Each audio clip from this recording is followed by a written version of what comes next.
I want to start by telling you something that took me a long time to admit. For most of my life, I believed my parents loved me the same way they loved my brother Kevin. I believed it even when the evidence said otherwise. I believed it because believing it was easier than facing the truth. I don't believe it anymore.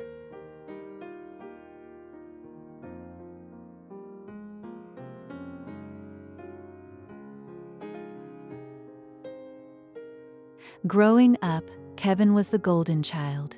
You know the type. Every family has one, the one the parents talk about at dinner, the one whose report card goes on the fridge, the one whose failures get explained away while your successes get ignored.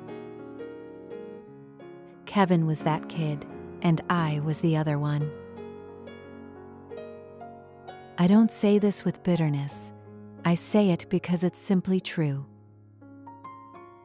My parents never said out loud that they loved him more. They never had to. It showed in 1,000 small ways every single day for 20 years. It showed in whose college fund they invested in whose piano lessons they paid for, in whose parent-teacher meetings they never missed, in whose side they always took when things went wrong. I learned early to ask for less, to need less, to make myself smaller so the disappointment of not getting what I needed would hurt less. I got very good at it. Maybe too good.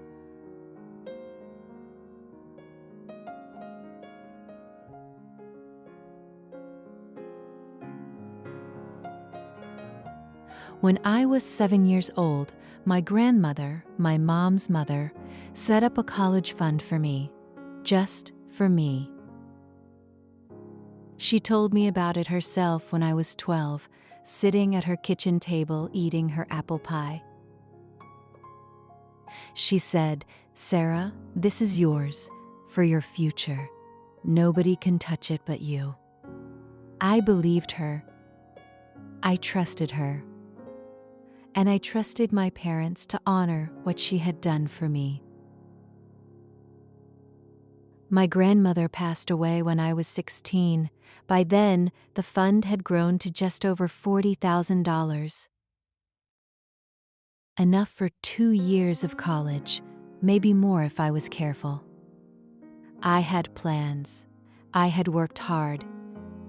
I had a place waiting for me at a good university. I had everything I needed. Or so I thought. 3 months before I was supposed to start college, my father sat me down at the kitchen table. He had that expression I had learned to dread, the one where he was about to tell me something that wasn't up for discussion. He said Kevin had been accepted to a private engineering program, full 4 years. The cost was significant. The family needed to make a sacrifice. The family, as if we were all sacrificing something equally. "We're going to need to use your college fund," he said. "Kevin's opportunity is exceptional. You understand." I didn't understand. But I also knew, sitting at that table at 17 years old, that it wasn't really a conversation. It was an announcement. The money my grandmother had left specifically for me was gone before I ever saw a dollar of it.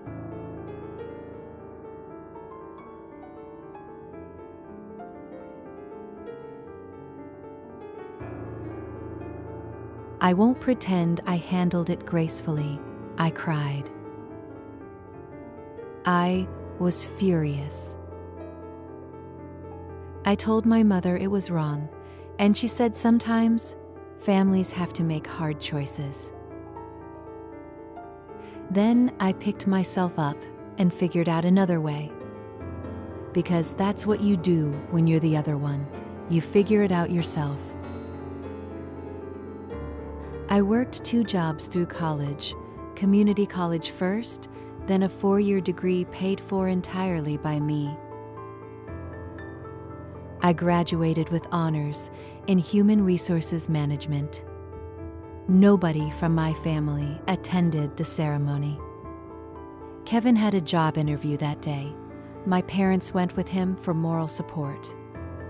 I wore my cap and gown and took a photo of myself in the parking lot. I still have it on my phone. I built a career, a real one. Within 5 years, I was an HR manager at a mid-sized company, handling compliance, labor regulations, employee relations. I was good at it. I was also, by that point, barely speaking to my family. Not out of anger. I had moved past anger. Just out of distance. We had become strangers who shared a last name.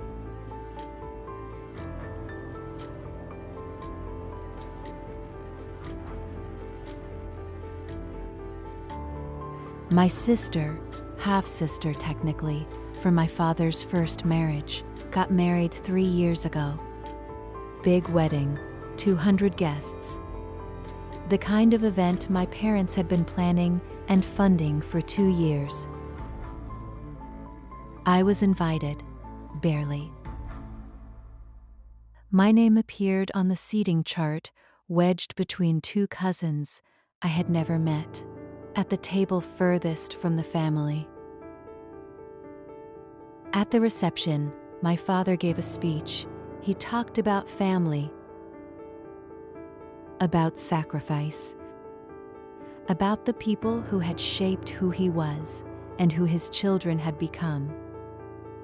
He mentioned Kevin 3 times, my sister 4 times, my stepmother twice. He did not mention me once. 200 people heard that speech. I sat at my table in the back and counted every name that wasn't mine. I drove home alone that night, and somewhere on the highway, something shifted inside me. Not rage, something quieter than that. Something colder. I had spent my entire life making myself smaller to make it easier for them. And they had spent my entire life not even noticing. I decided that night to stop being small.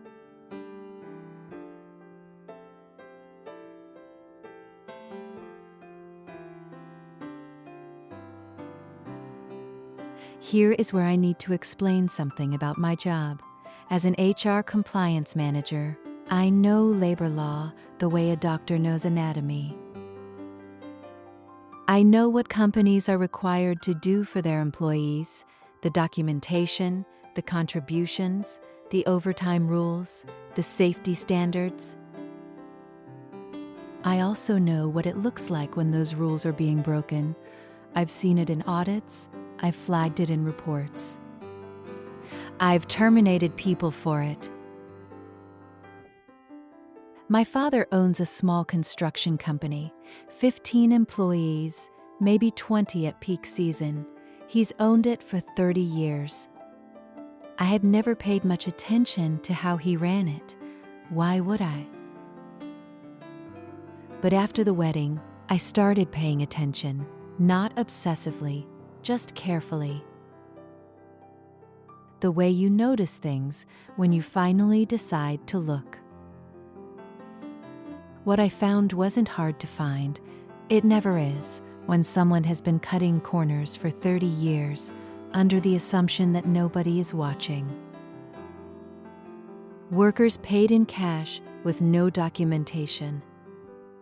Overtime hours that disappeared from the books. Safety incidents that were never reported. Employees classified as contractors to avoid paying benefits. 30 years of violations, hiding in plain sight. I didn't do anything impulsive. I didn't make calls. I didn't send emails. I didn't confront anyone. I documented. Quietly, methodically, over 2 years, names, dates, amounts, patterns. I built a file the way I build compliance reports at work, thorough, referenced, impossible to dismiss. I wasn't acting out of revenge. I was acting out of a professional obligation I had simply chosen, until now, to ignore.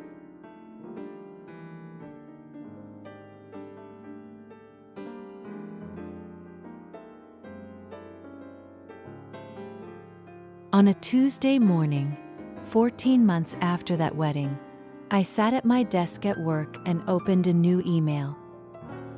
I addressed it to the regional office of the Department of Labor.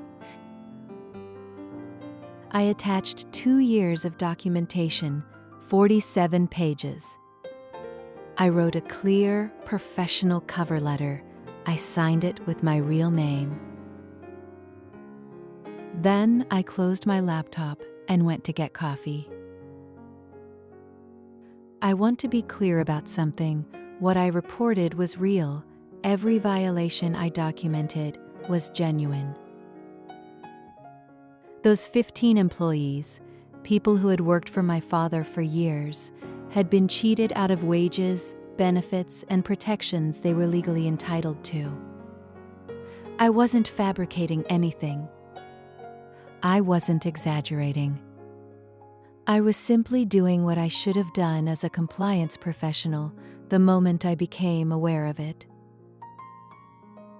The fact that the employer happened to be my father was, professionally speaking, irrelevant.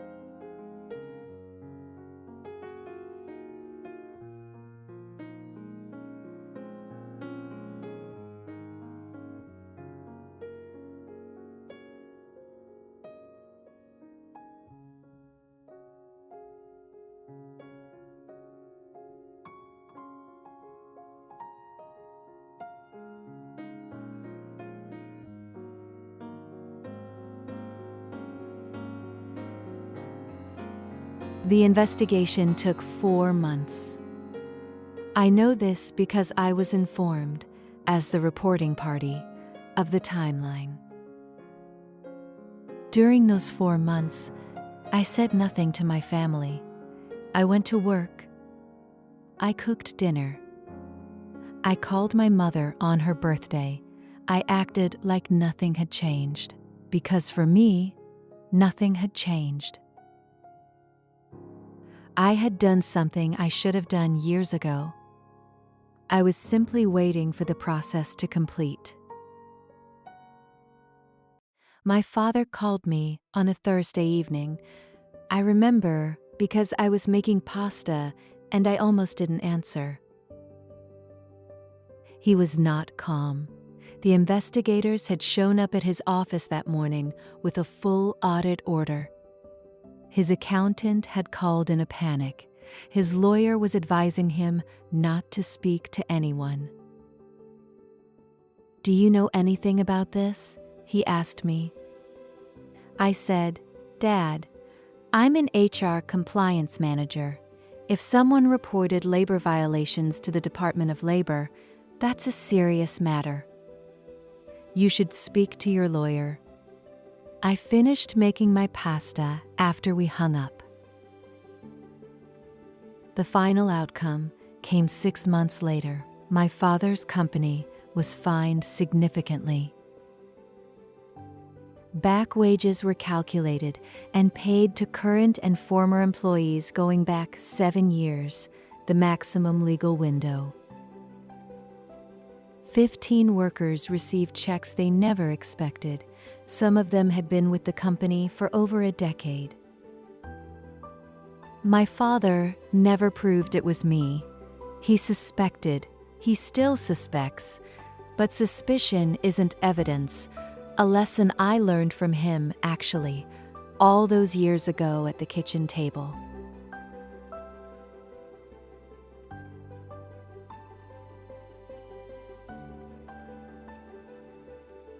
People ask me if I feel guilty. I don't. Those employees deserved what they received. The law existed for a reason. My father broke it for 30 years. People ask me if I feel satisfied. That's more complicated. Satisfaction isn't exactly the word. It feels more like correction. Like something that was tilted for a very long time finally became level. My grandmother left me $40,000 for my future. My parents took it without asking and gave it to someone else. I built my future anyway, without their help, without their support, without even their acknowledgement. What I did with that report was simply use the skills I built with my own hands to hold accountable someone who had never been held accountable for anything. I don't call that revenge. I call it professional responsibility. The timing was my own. My relationship with my parents is what it was before: distant, formal, occasionally polite. They didn't apologize for the college fund. They never will. I stopped expecting it years ago. But somewhere, 15 people got paid what they were owed. And my father learned that being untouchable for 30 years doesn't mean you are actually untouchable. It just means nobody had looked closely enough yet.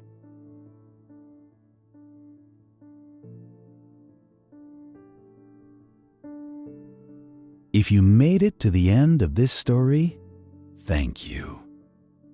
Genuinely. Stories like mine don't always have dramatic explosions or public confrontations. Sometimes the most powerful thing you can do is become so good at something that the truth becomes undeniable. Tell me in the comments, what would you have done? Would you have reported it sooner? Or would you have walked away entirely? If this story resonated with you, drop a like. It takes 1 second, and it means everything. Subscribe for more family betrayal stories, revenge stories, and karma stories every single week. I'll see you in the next one.